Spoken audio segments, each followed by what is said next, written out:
Bonjour, je m'appelle David Finisher et je suis prêt pour l'interview.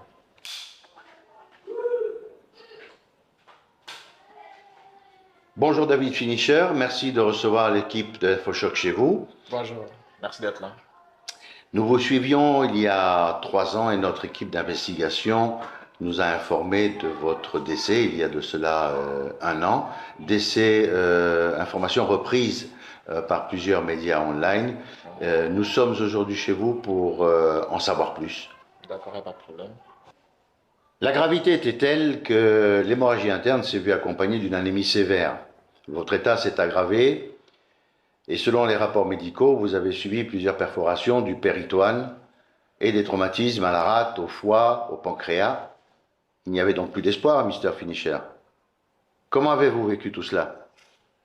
Ok, permettez-moi d'abord de dire que c'est grâce à Dieu, car j'ai vraiment senti une force extraordinaire qui m'a accompagné durant ces longs moments de conscience, et aussi grâce à l'amour que ma famille m'a apporté durant ce long moment où j'étais en coma. Comment avez-vous vécu ce moment où vous êtes fait poignarder? Ok, ce moment, c'était une douleur indescriptible. Cette sensation de métal froid qui rentre dans ton corps, cette douleur si aiguë, c'est une douleur vraiment, c'est quelque chose que je ne souhaiterais à personne, même pas à mon pire ennemi. Mais, Monsieur Finisher, que s'est-il passé ce soir-là? Ok. Je sortais d'une fête chez des amis.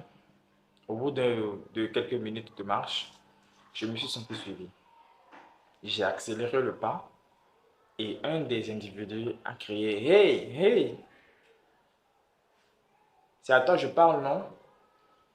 Et au fait, quand il a crié comme ça, je commençais à presser le pas et je pensais compter sur mes petites techniques de taekwondo pour m'en sortir au cas où si c'était des voleurs.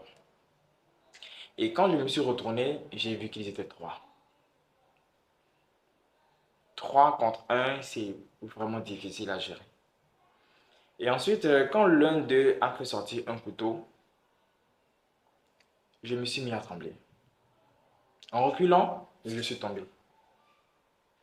Et c'est alors à ce moment-là que j'ai senti le premier coup de couteau,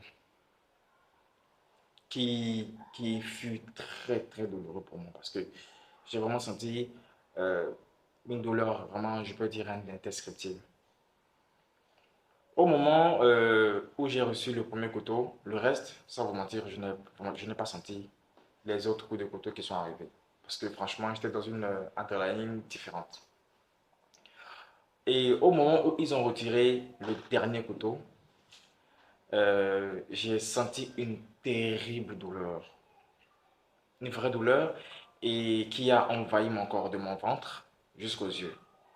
Mon ventre a commencé par chauffer et j'ai senti un gros voile noir envahir mes yeux. Ensuite, j'ai commencé par pousser des cris, mais personne ne m'entendait. Personne ne réagissait. Et lorsque j'ai continué encore à crier, ils ont pris la fuite. Et sans vous mentir, je me suis vraiment senti mourir. J'ai vraiment senti que c'était la fin. J'ai vraiment senti que la vie était en train de m'abandonner. Vous avez senti votre dernière heure arriver. Qu'est-ce que vous avez pensé? J'ai fait une dernière prière et j'ai dit: Seigneur, si c'est mon heure, je ne suis pas encore prêt. S'il te plaît, aide-moi. C'est la dernière prière que j'ai adressée et sans vous mentir, tout ce qui s'est passé ensuite, je ne m'en souviens pas. Vous vous êtes réveillé il y a combien de temps? J'ai passé 9 mois de coma et j'en suis sorti il y a 3 mois maintenant. Et où étiez-vous tout ce temps-là?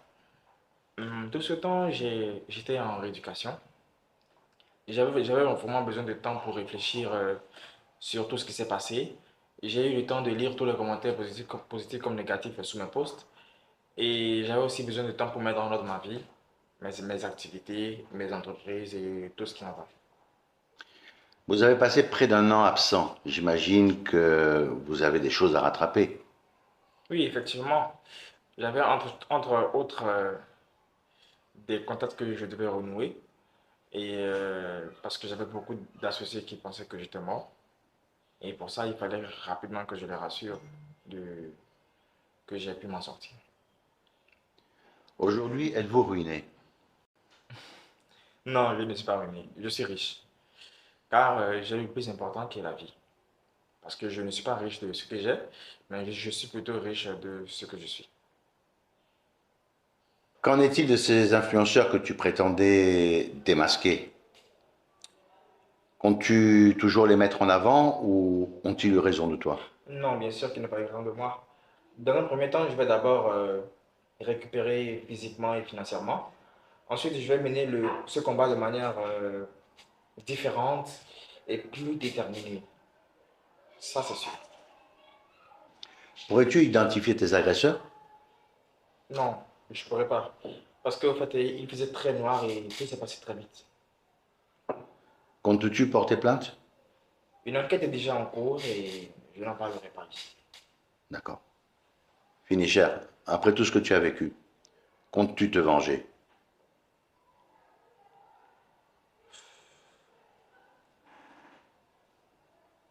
Sans vous mentir, je ne me suis pas encore posé la question.